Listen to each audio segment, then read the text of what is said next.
আসসালামু আলাইকুম। SSC ২৬ batch ২৭ ২৮ যেই ব্যাচই হও না কেন, তোমাদের জন্য গুরুত্বপূর্ণ একটা এমসিকিউ, যেখান থেকে 100% এমসিকিউতে আসবে তোমাদের আটকানোর জন্য। এই টাইপের এমসিকিউ দিয়ে বলবে এ ও বি এর মান বাহির করো। এটা অনেক, তুমি আংশিক ভগ্নাংশতে করতে গেলে অনেক বড় হবে। এই জন্য করে একটা নিয়ম আছে যার নাম বাই কাভার আপ রুল। আসলে স্যারেরা এগুলো দিয়ে স্যারেরা বুঝতে চায় যে এই রুল তুমি জানো কি জানো না। তুমি স্মার্ট হলে এই ভিডিও আজকে শেষ পর্যন্ত দেখবে। তুমি আংশিক ভগ্নাংশ করতে হলে কত বড় হবে, তাই না?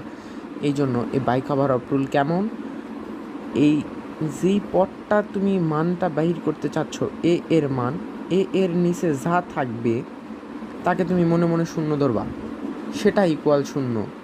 তাহলে এক্সের পর কিছু আছে, দেন ডাইরেক্ট এক্স ইকুয়াল শূন্য। এইটা তুমি এখন কি করবা, যে মানটা তুমি বাহিরে বের করলা, সেইটা আর সেই পদে বসানো যাবে না। সবসময় বাম পক্ষে মান বসাবা। বাম পক্ষে এক্সের মান, আর এখানে তুমি শূন্য বসাতে পারবা না। বাকি সবগুলোতে তুমি শূন্য বসাবা, এক্সের জায়গায় শূন্য বসাবা, এইখানেও শূন্য বসাবা, কিন্তু এইখানে নয়।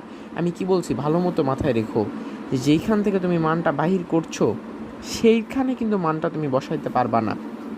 তো এখান থেকে আমি হিসাব করে দেখছি, এটা প্রথমে এর মান বের হবে -1। দেখো, তোমরাও হিসাব করে দেখো। এবং পরেরটা কি বলছি, এটাও মনে মনে শূন্য ধরবা। তাহলে x-1 ইজ ইকুয়াল 0, তাহলে x ইকুয়াল 1। এখন এই 1টা এই জায়গা বাদ দিয়ে সব জায়গায় বসাও। 2 একে 2 আর একে 3, আর নিচে কী হবে 1। তাহলে 3/1 করলে কি হয় 3।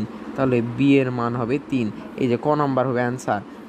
এরকম এই ভিডিও যদি ভালো লেগে থাকে, ইনশাআল্লাহ তোমাদের জন্য আংশিক ভগ্নাংশ পানি করতে আমি আংশিক ভগ্নাংশ সব ক্লাস নিয়ে ইনশাআল্লাহ চলে আসবো। তোমরা পাশে থাকলে ইনশাআল্লাহ সম্ভব। আসসালামু আলাইকুম। এই ভিডিও এ পর্যন্তই।